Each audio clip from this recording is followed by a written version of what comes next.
The Attorney General of the United States directs the enforcement of federal laws. Attorney General Homer Cummings, head of the Department of Justice. Of this, one branch is the Federal Bureau of Investigation, the G-Men. This is a bureau of scientific crime detection, new, modern, up to the minute, in action day and night. The FBI never sleeps. The G-Men have become a legend. So what's the mystery behind their badge? There's heroism, we know that. The memory of special agents who have given their lives to their duty. To them and to their families, this picture is dedicated. Soldiers in war while the world is at peace. The victorious war that the G-Men have waged against organized crime. What mystery is there behind that triumph of law? Let's see. Let's ask J. Edgar Hoover, who as a young attorney became in 1924 director of the G-Men. There is nothing mysterious about the manner in which the Federal Bureau of Investigation works. Its formula is a simple one. Intensive training, carefully investigated and highly efficient personnel, plus rigid requirements in regard to conduct, intelligence, and integrity. A special agent must be a good marksman and have the courage to shoot it out with the most venomous of public enemies. He must know how to take fingerprints and what to do with them afterwards. He must know that no clue, no matter how seemingly unimportant, can be overlooked. He must have constantly before him the fact that science is a bulwark of criminal investigation. And he must realize that no case ever ends for the Federal Bureau of Investigation until it is solved and closed with the conviction of the guilty or the acquittal of the innocent. FBI, fidelity, bravery, integrity. And there's the war map. Pins tagged with the names of special agents and placed where the agents are. Mr. Jolson, I think it's going to be necessary to enlarge the detail of agents at Little Rock, Arkansas. So consequently, I think we will have to transfer 2 agents from St. Louis into Little Rock, selecting Agent Bush and Agent Harding for that detail. All right, sir. And we'll have to send, I think, possibly Agent Jones in from El Paso if he's finished his special assignment at the present time. He has finished that assignment, Mr. Hoover, but I might suggest Agent Montgomery of the Los Angeles office for that detail. I think that's an excellent selection. Yes. Have him be sent by air transportation. The nerve center of the FBI, the kidnap switchboard. Day and night it waits for the alarm in kidnapping and other dangerous crimes. Here the word flashed in the famous snatching cases. Urschel, Bremer, Weyerhaeuser. Calls that set the G-Men on the trail. And the telephone number, if you should ever need it, is National 7117. This is National 7117. Just one moment, I'll connect you with Mr. Hoover. From here, headquarters controls the army of G-Men, the teletype. Absolutely secret communication, directing the work of the 37 field divisions of the FBI. In touch likewise with hundreds of police departments everywhere. Over this teletype were sent the orders in the hunt for Dillinger, Babyface Nelson, Pretty Boy Floyd, the Barker Carpus mob, and those other notorious public enemies. Now the fingerprints. But don't think that the G-Men deal entirely with crime. Not in this scene, for this is fingerprinting that's ordinary routine in everyday life. People record their prints and their children's too for protection. Citizens like John D. Rockefeller Jr. 1,000 sets like these come in each day. No connection with the criminal records, a section far removed from crime. Suppose there's a tornado. There may be lost children needing identification. Unidentified bodies are recovered in any natural disaster. Each year, 200,000 people disappear. 3,000 unknown a year are buried in potter's fields. There are amnesia cases, loss of memory. All these could be instantly identified by fingerprints which remain unchanged throughout life. Now the criminal records. Here they receive fingerprint inquiries from local police authorities at the rate of 4,000 a day. Somebody arrested somewhere. What's his record? Is he a fugitive from justice? His fingerprints are sent to the FBI. The experts conduct a search. The prints sent in are in all 10 fingers. They are searched against 10-finger records. There are more than 6.5 million sets of these on file, so classified that the right one can be identified in less than 3 minutes. There it is. Under the magnifying glass it matches. That man's record will be sent to the local police. He's an old offender and can't deny it.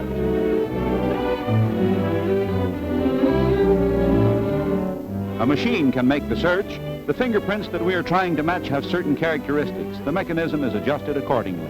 This adjustment will pick out a punch card perforated to represent the fingerprint characteristics we are looking for, 100 times as fast as any clerk.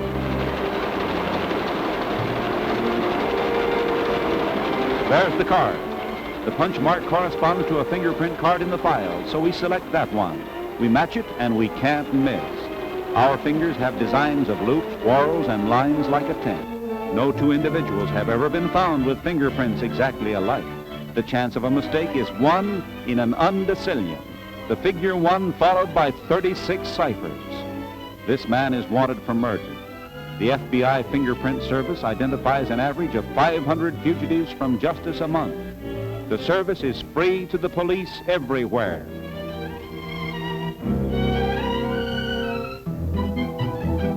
The police can take a 10-finger record of a prisoner, but at the scene of a crime, you may find only one print or a part of one. Here in this single fingerprint file are classified the prints of individual fingers of 15,000 dangerous criminals, bank robbers, kidnappers, racketeers. When a single finger impression is found at the scene of a crime, it's checked against these. The original clue in the Kansas City massacre and the Bremer kidnapping was a single fingerprint. Women criminals, 400,000 of them. Notorious female crooks and gangster molls more deadly than the male.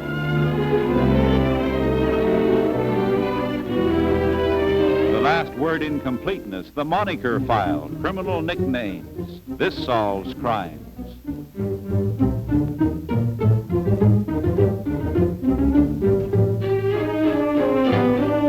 I wonder what a sweet mama cat looks like. Here's where the crime record closes with a full stop. Full stop for these criminals, dead ones. Here you'll find notorious names that made evil headlines of crime. Some public enemies were sent to prison by the G-men. Others are here in this file.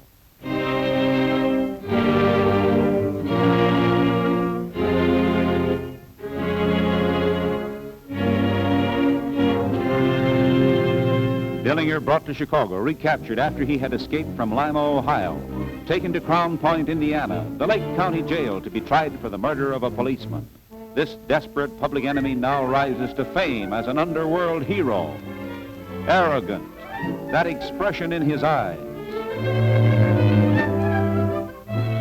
The welcome accorded to a vicious man-killer. In spite of all this guard, he escaped once more using the sheriff's car.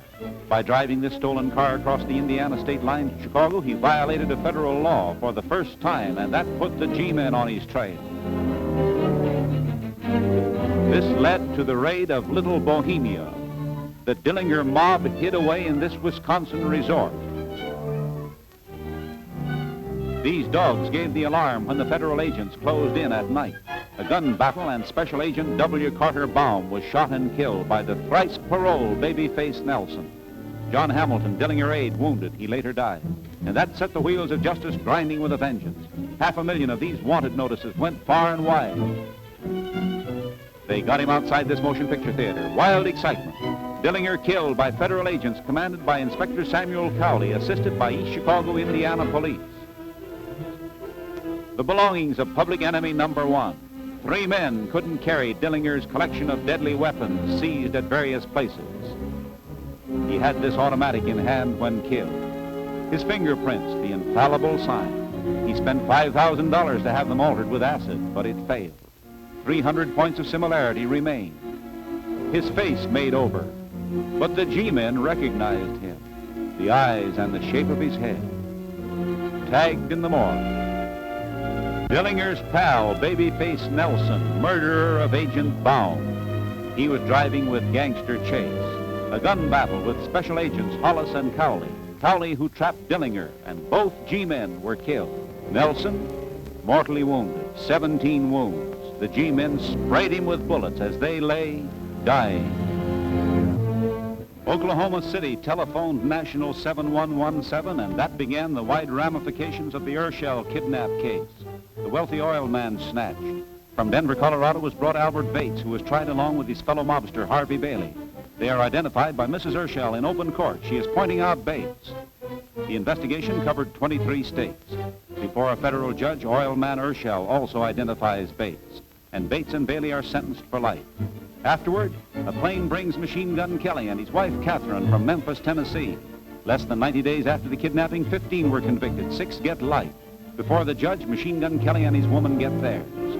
Of the $200,000 in ransom paid, $123,000 was recovered and returned. Bates, Bailey, and Kelly in Alcatraz. When Machine Gun Kelly was captured, he begged, "G-men don't shoot," meaning government men, and the name G-men flashed in the news. In St. Paul, Edward G. Bremer was kidnapped by the Barker Carpus mob. The trail led to this cottage at Lake Weir at Ocklawaha, Florida. There was a desperate 4-hour gun battle. Ma Barker, mother and leader of bandits, was killed with her gangster son, Fred. Ma Barker was firing one of those machine guns when she died. Here in New Orleans, Alvin Carpus was captured with J. Edgar Hoover directing after a nationwide search. Carpus was afraid of fingerprints. Here's the G-Man record. He had the tips of his fingers sliced by a knife. No use. His fingerprint characteristics identified him just the same. He had his face lifted, his ears clipped, but look at his eyes, same old creepy. This ransom letter was turned over to the FBI. 9-year-old George Weyerhaeuser kidnapped. They made him sign the back of the envelope as identification to his parents. The G-men made a searching study of this elaborate kidnap message. He gave a list of the size of the bills to be paid in the ransom money, $200,000. Signed, Egoist, Egoist. The money was paid, and that was the clue in the case. The FBI has a nationwide system of hunting down kidnapped cash. The G-men made up a list of their own. Washington presses ground out hundreds of thousands of these. They circularized the nation, banks, stores, and filling stations, any place where money might be spent. The kidnapped boy was returned on June 1st, and arrests were made on June 8th. Quick work. And the trail led to Salt Lake City, where in this 5 and 10, one of the bills on the list was changed to buy this cigarette case. And swiftly an airplane was taking Harmon Whaley and his wife to Tacoma for trial. He gets 45 years, she gets 20 years. But there was still another fugitive wanted, William Mahan. And once more, the trail of the ransom money, that list of kidnapped bills. He had to spend the money and couldn't do it without putting the G-men on his trail. At this California hotel, he was registered as B.E. Cole. Once more, the plane ride. The FBI is air-minded. That's why these cases were polished off so swiftly. Mahan had $37,000 of the ransom money and gets 60 years. And so grinds the machinery of the law at the FBI. These are bank robberies. The G-men protect more than 14,000 banks. They have reduced bank robberies by 75%. Let's see how all of this is done. First, it's selection, picking the right man. To become a G-man, you must be between 25 and 35 years old. All lawyers are expert accountants. There are myriads of applications, but only one applicant in 1,000 is chosen. Each receives 3.5 months of intensive training before he tackles a job. Physical training, for a special agent must be fit. The FBI training is not only for G-men. Police officers from selected communities in the United States take the FBI course in Washington. There in the jiu-jitsu class may be a law officer from anywhere. There are FBI graduates in 81 police departments that represent the law for 66 million people. The law library for legal study by the agents and by the FBI Police Academy students. Planning a raid, the art of attacking a gangster stronghold, how to take cover, battle strategy in the war against crime. Each field division has this complete equipment: handcuffs, leg irons, high-powered glasses, searchlights, receptacles for evidence, fingerprint kits, cameras. The G-men have killed only 9 public enemies, but these were the most dangerous, the deadliest of killers, gun in hand. Others surrender through fear, because the FBI policy is always to have its G-men better armed than the underworld, to have better weapons and to use them better.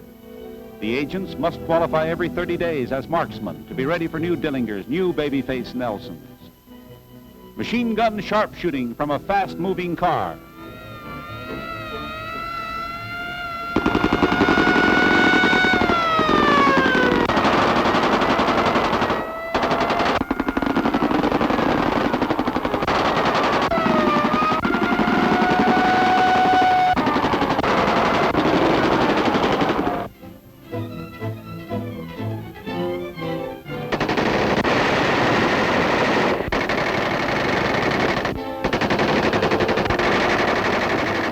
Inspector Hoover supervising field practice, and the target might be a gangster car.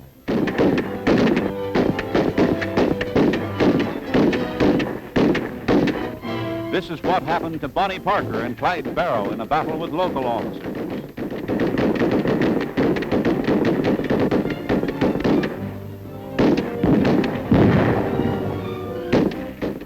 The rifle range at Bureau headquarters in Washington, and the targets might be gangsters.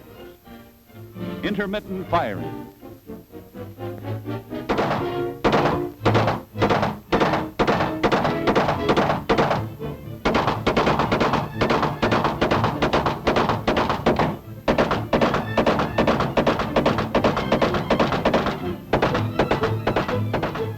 Now 600 shots a minute.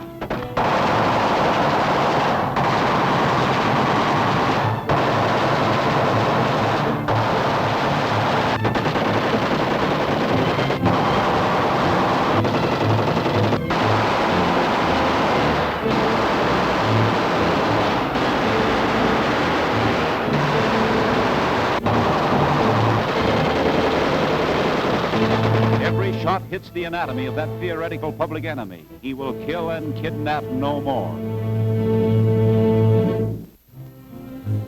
The G-men at the scene of murder, an experimental case at the crime detection laboratory.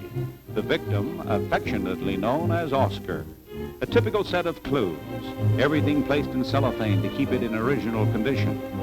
The murderous weapon never touched by hand so as not to obliterate fingerprints. The FBI students in solving the murder of Oscar find a partly eaten apple. A drinking glass is a likely place for fingerprints. Everything is examined for these telltale marks. And there, up pops fingerprints made by Oscar or the killer.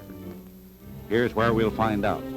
The scientific crime-busting laboratory where sleuthing is done by ultra-modern technology. The great period of G-men scientific crime detection began in 1934 when Congress, at the request of the Attorney General, enacted a series of crime bills placing interstate crimes such as kidnapping, bank robbery, extortion, and transportation of stolen goods under federal jurisdiction. That made crime detection a national science.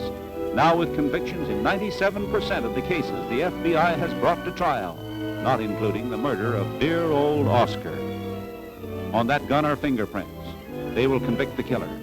This is the G-man science which has helped in the conviction of more than 11,000 federal offenders during the last 3 years. There are fingerprints on the glass to clinch the conviction. The FBI costs $5 million a year, while the amount of fines, savings, and recoveries of property exceeds $35 million a year. And now the telltale fingerprint is enlarged 400 times on a screen for the detailed study and comparison in avenging the cruel murder of Oscar.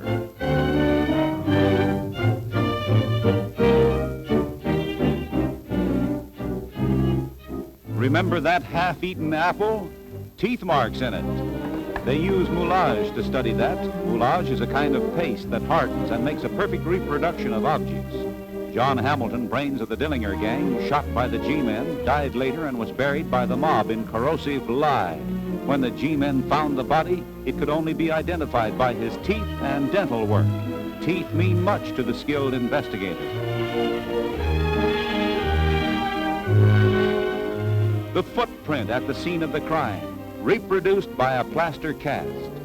This might be the mark left by any one of the 12,000 murderers who kill each year in the United States. They do this same thing with the marks of tire treads.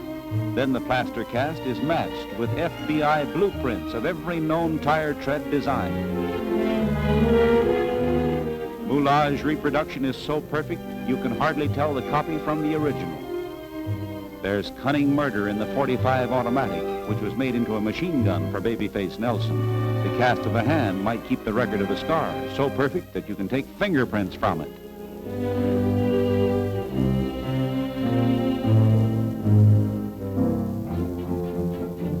The handwriting expert tells us, if you write, you are caught. And here we find how far the work of the G-man reaches out beyond gangs, robbery, and murder.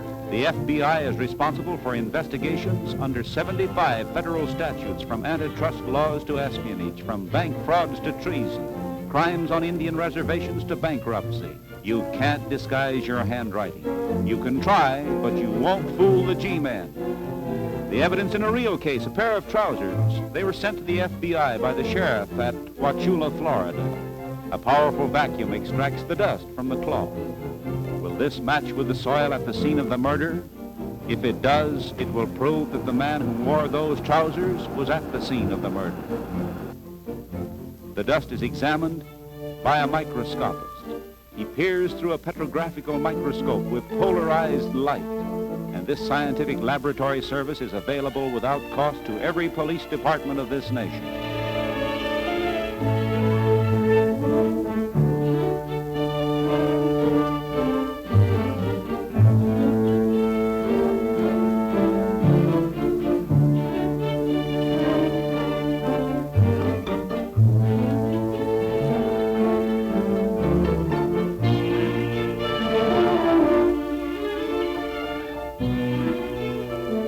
Wauchula, Florida murder case, this was a critical clue, a stain on the trousers. Was it human blood? The chemical solvent is filtered through and transfers the substance of the stain to filter paper, which is put through a cunning chemical test. The FBI laboratory is equipped to analyze any substance that may be found at the scene of a crime. The chemical test for blood, by applying a few drops of colorless benzidine and hydrogen peroxide. This will detect blood diluted as much as 1 part in 300,000. Even laundering does not remove the trace of blood from cloth. If that's blood, the chemical reaction will form a vivid blue. It does. The experts testify and the murderer is sentenced to electrocution. One of these 4 knives was used to cut a screen. This was evidence in the burglary of a government office. The knife that cut the screen will have in its edge minute particles of the zinc and copper of the screen wire. The invisible particles on the knife are burned in an electric arc. The light emitted is passed through prisms and forms a spectrum. Spectrographic analysis. Astronomers use it to analyze the stars. G-men use it to detect crime.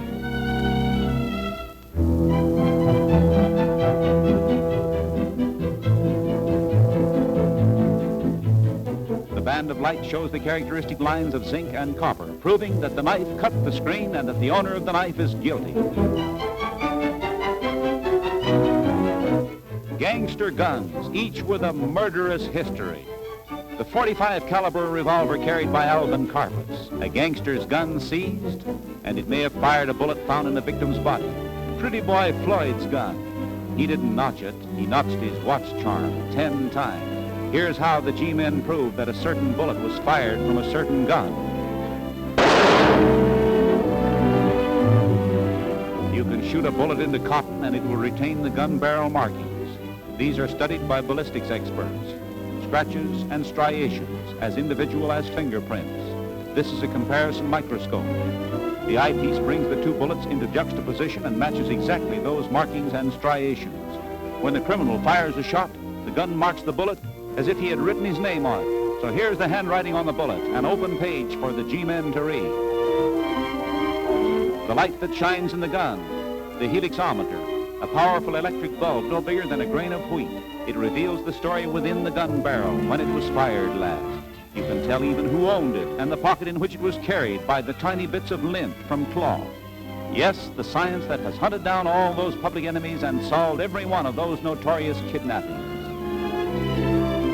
There's no crime that cannot be solved. The firing pin that hits the cartridge can reveal a criminal. And firing pins launch the fire that blazes away the menace of organized crime. Rain or shine, the special agents are ready for combat with public enemies.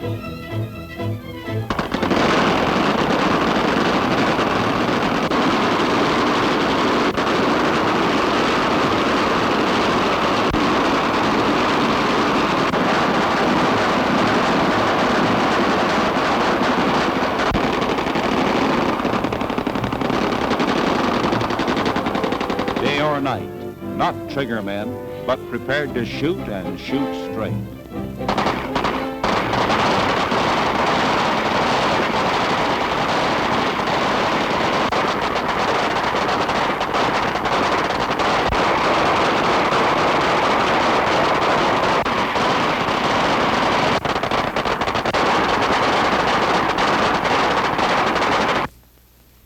There are three needs in America today in law enforcement: the elimination of politics from law enforcement, emphasis on efficiency, and cooperation between police agencies. We should all be concerned with but one goal: the eradication of crime. The Federal Bureau of Investigation is as close to you as your nearest telephone. It seeks to be your protector in all matters within its jurisdiction. It belongs to you. That means, gangsters, you can't get away with it.